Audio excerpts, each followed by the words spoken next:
guys, welcome back to my channel, B&B Horsemanship. Life with PPID, also known as equine Cushing's disease. PPID stands for pituitary pars intermedia dysfunction. This is something that is typically seen in older horses, but it occasionally does happen in younger horses. Amaziah, we just recently found out a couple days ago that he does have Cushing's disease. So we're going to be starting him next week since the meds weren't available this week. The earliest we can get them is Tuesday. So I will be starting him Tuesday night when I go pick them up from the vet. With Cushing's, it affects the pituitary gland and it depends on which part. For some horses, it's strictly hormonal imbalances. So like, for example, some mares may lactate or they may be constantly in heat. This is also the disease that it makes horses look like teddy bears. They have that really thick, like curly coat. They don't really shed their coat. Sometimes people have to clip them during the summer so that they don't get too hot. But that's probably the most common sign that people see with these horses. Amaziah, on the other hand, he didn't get the coat. Not all horses do. How did we know to test him for this? Honestly, very slow changes at first. So the beginning of the year, we noticed that after he shed his coat, it was a little bit lighter than normal, but there wasn't like a big difference. It was still shiny, he was glossy. He shed his coat, so he got a summer coat without a problem. We did, however, have the chiropractor out, we did vaccines, we had his teeth floated in May. Things were fine then. He did, however, have an on and off limp throughout the year, but there was always a month or two in between and it was very random. He has always had an issue with thrush, but we've been able to maintain it pretty well. Whenever he came up with this limp, we just simply left him on stall rest, like minimal interaction pretty much. We would go groom, clean him up, and then just put him back. Whenever the farrier comes, he's normally sore for a day. Now he just had a limp all of a sudden again. So we didn't do anything with him. We left him as he was. I asked the farrier to make sure that he didn't notice any soft spots in the hoofs or anything like that, and he didn't see anything. Well, 2 days after that, we were picking out his hoof and we unintentionally popped a bruise. It had to have been building up over that time. We literally just scraped out his hoof like we normally do, and when we pushed against a crease, he just started bleeding, and it was a lot. It took a minute for it to stop. Called the vet. He said that sounds like we popped a bruise. He said, but to treat it like an abscess just in case. So we soaked his hoof in Epsom salt for 2 weeks, and we packed it and wrapped it. We kept it as dry as we could. We treated it like to keep any debris out of it. Because we really did not want this coming back. That's also when I noticed that his coat was starting to no longer be shiny anymore. It wasn't soft. It was all of a sudden like a really rough texture. He wasn't more of a chestnut color. He was like a really light chestnut with the dark mane. It was weird. And I also noticed that he started to lose some of his top line. So I went and purchased the Nutrina top line. So I put him back on that. We upped his grain intake. After the limp was gone, no longer an issue. His hoof was dry, it was clean, everything looked like it had closed up.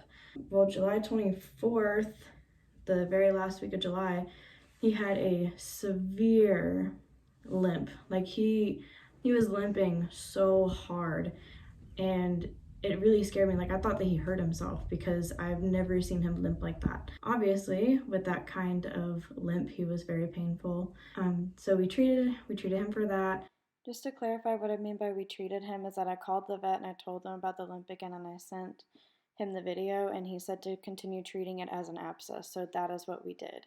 It did, however, get better, but he had a slight limp after that pretty consistently.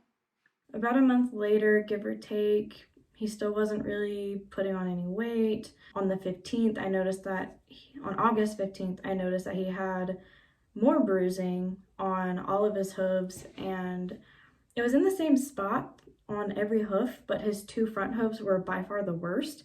And he's not a horse that kicks poles, or like he doesn't kick a stall.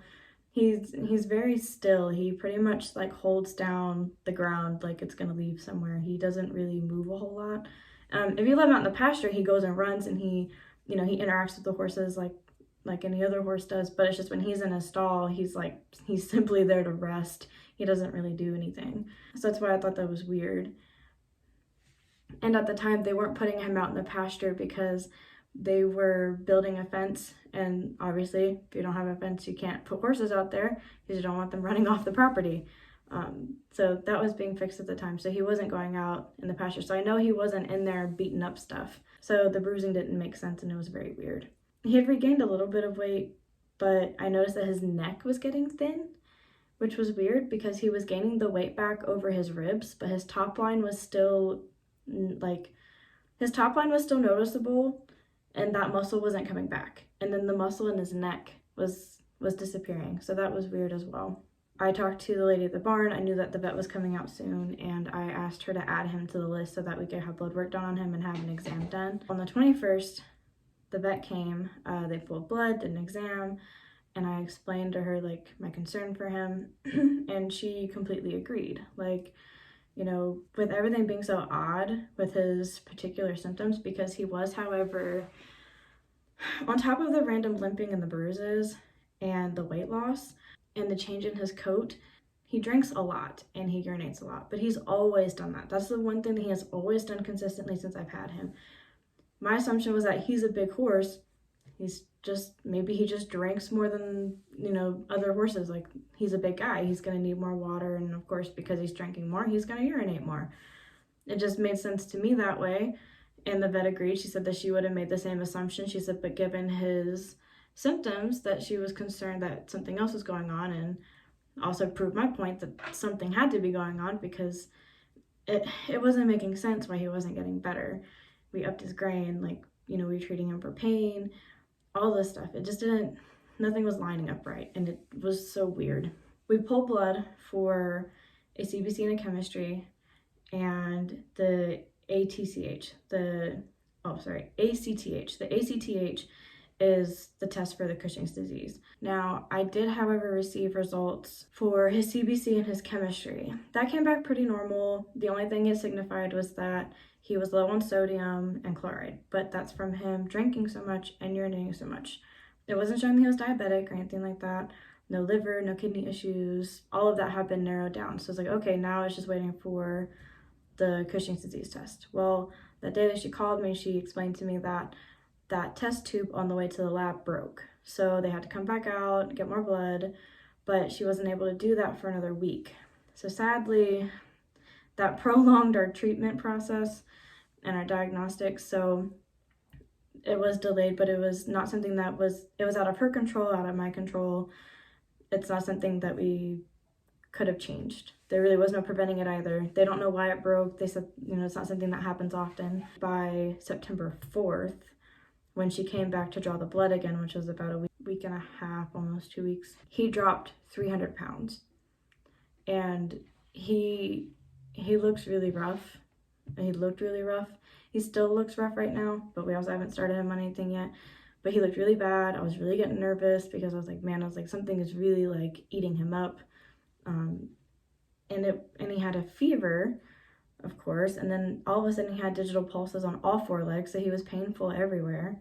So thankfully, since the vet was there, she gave him Banamine. I bought some Butte paste from her. Thankfully, the fever went away the day after the vet saw him. He just looked so down and depressed, and he looked like he just didn't feel good all of a sudden. He just looked so... his demeanor wasn't good. And that was a lot of our concern too, and he wasn't like this, a month prior. It was the season change hit, and then all of a sudden he just dropped off the weight. He was, he did limp on and off throughout the year, but it was for unknown reasons, and it went away for months at a time. And even now, he's actually not limping now either, which I'm glad he's not, because I don't want to be painful for any reason. When she called me on September 9th, was when she told me that she finally got the results back. The normal high range is 35. Due to the season change, she said that they normally give about an extra 30. So as of right now, he's at 88 out of 65. So he's only a little high. So chances of this regulating him are looking good, but there's still no guarantee. It just depends on how his body reacts to the medication and if he takes it well. It's a waiting period. This is where we're at right now. If the treatment works and that's as far as we need to go, he can live a happy life for as long as the medication works. For every horse it's different. Generally with older horses, it tends to be that after diagnosis, they tend to live for about 6 to 7 years, sometimes less, sometimes more. It just depends on the horse. He's only 13, so I'm really hoping that if this treatment works well and his body reacts properly to it, that he will last a lot longer for us. I would really like him to make it to be almost 30, because that would be ideal for me. Some horses live way past 30, but I would really like for him to make it to 30 or close to it. Definitely past 20, because you know, horses nowadays with all of the different chiropractors and all of the treatments that we have available, we can really prolong their lives and make them better and comfortable. And that's what I really hope for. Hopefully I'll be updating on him in a month, depending on how things go. I really hope he'll be a big difference. So I'm just gonna insert some pictures of what he looks like as of right now. And then in the next video, I'll show like his update and what he looks like after treatment. You guys have a great day and thank you for watching. Also, please subscribe if you haven't already, and don't forget to follow me on Instagram.